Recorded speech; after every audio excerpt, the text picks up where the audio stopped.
Hip flexion liftoffs in a 1/2 kneel position are going to be a great way to build the strength of your hip flexors. Now, for this movement, you may want your knee completely on the ground. If you have a ground that's not comfortable, you're gonna want something under it, which is why I have my yoga block. You may also want a yoga block to elevate you, to get you out of a little bit more hip flexion, depending on your ability level. The deeper into hip flexion we are, which would be like this, the more difficult it's going to be. So you're going to find a position where it's challenging, but you're able to accomplish the movement, feeling what you need to feel without compensating in other places. That is how we really truly train what we are training in this exercise. So for me, I'm gonna put my knee on my yoga block here, and this is the position I'm choosing. What I just showed you were progressions of this position. So from here, you're going to use a couple of PVC pipes or broomsticks. It doesn't have to be fancy. You can also use the wall for support. You just want something that you can hold on to. We are going to then make sure that we are in a position to start that is solid. I want your knee at about 90 degrees.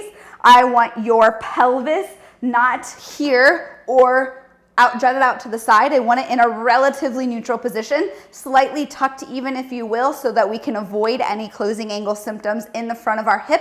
From there, to execute the movement, you're gonna drive these sticks down into the ground. You're gonna create some intra-abdominal pressure, trap air into your abdomen.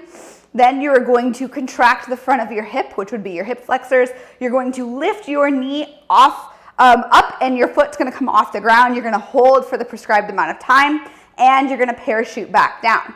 Note how high my foot lifted off for that exercise.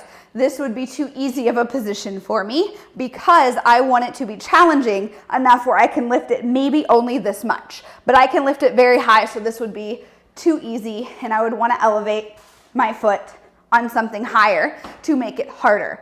Again, you have to choose the position that works best for your body.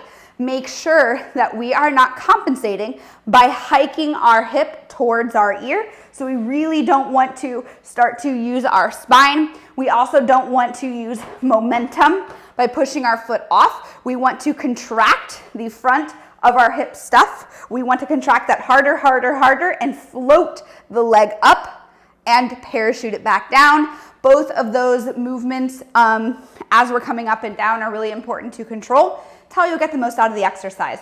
You're gonna hold for about 3 to 5 seconds or the prescribed amount of time in your program. Then you're going to do the prescribed amount of reps, which is typically around 3 to 5 reps. You should be very taxed and fatigued after this. It is very difficult, but you will notice the ability to progress on a week-to-week basis as you do this very consistently.